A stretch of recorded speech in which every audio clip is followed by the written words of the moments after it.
Really? Oh, and fuck, and I might say fuck twice.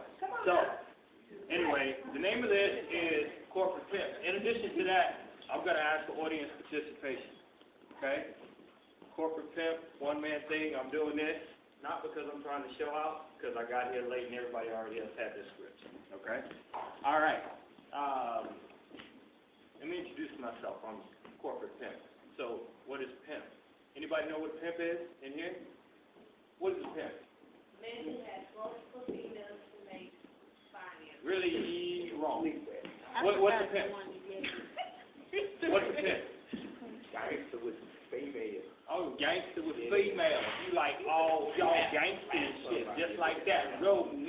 What's a pimp? A man with Jerry curl. I mean, not Jerry curl, but he has long hair, like long nails, you know. And he took out, I don't know, he. Oh yeah. Like girls. You mean like 50 Cent, you know, walking? No, not like 50 Cent. With his chains over the leg. Like talking about like Snoop Dogg. Like Cat Williams. Like I don't know what the dog with all that man. No, okay, but let me tell you what a pimp is to me. Pimp is the acronym for profit in my pocket. Yeah, profit in my pocket. That's what pimp means to me. Because you know what I realize in life? There's only two ways that you can be. You can either be somebody or you can be nobody. And I choose to be somebody. Let me tell you, I know what it's like to have nothing. Living in the ghetto with rats, roaches. I know quite a few of y'all can understand what I'm talking about. You know, having that TV set, that's a box where you have to take a pair of pliers and turn it, put an antenna on the top to kind of adjust it to get the picture. You know what I mean? I know some people out there know what that's like, and I also know what it's like to have 3 or 4 houses, a couple of cars, a lot of bitches, a whole lot of bitches. Yeah, but you know what? Bitches was my downfall. Honestly. Bitches were my downfall. But let me go back there. Before I tell you that story, let me tell you this story. There is a difference between being nigger rich and being wealthy. And let me tell you, when I say nigger rich, when I say nigger, I'm talking about black people, because nigger rich ain't shit. Nigger rich is the same old nigger bullshit. You got enough money, you can buy some rims, you can buy some J's, you can buy some cars, and I ain't trying to insult nobody in here. You can buy some chains, you'll be fly as hell. Trust me, you'll be fly as hell, but at the end of the day, you broke like a motherfucker. But let me tell you what wealthy is. Wealthy is your money working for you. You don't even have to get up. Money come to you. You know what I mean? Like, that's being the ultimate pimp. Nigger rich is like being out on a date with a fine-ass girl. You know, you got a gold card, MasterCard. The bill comes, you can't pay that motherfucker, she ready to go. Being wealthy, on the other hand, is like having American Express cards, black card that is, with no preset spending limit. And she don't even want to eat. She just want to take you home and fuck you, because you know what? She's looking for that paper.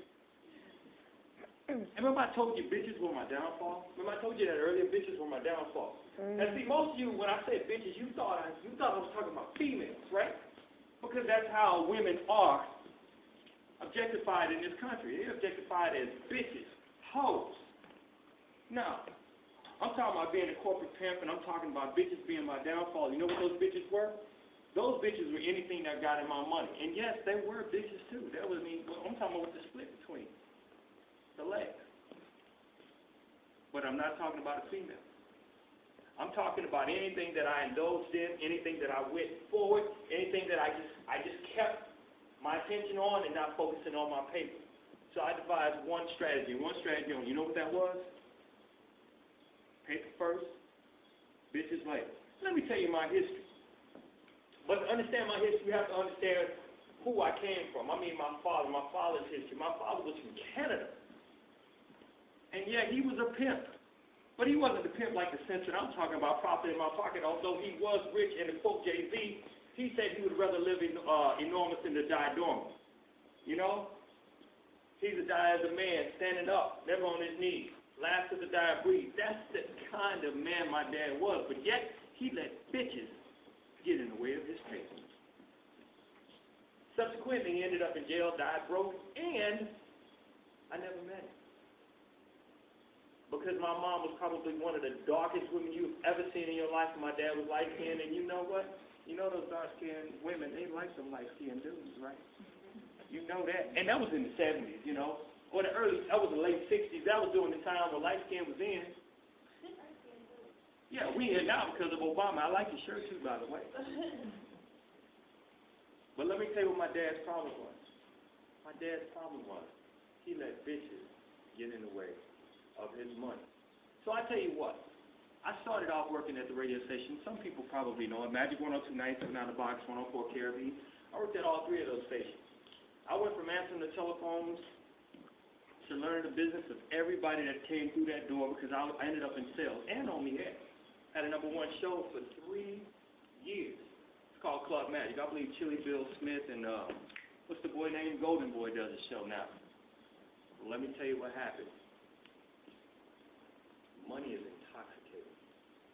And when you get it, you feel like your balls are as big as a sack of potatoes. You know what I mean? Like you got a bunch of balls. Like you can go and you can talk shit to anybody, anytime, say anything, do anything to them because you know what? You got that talk shit money. You got that money where your money's lasting longer than your month.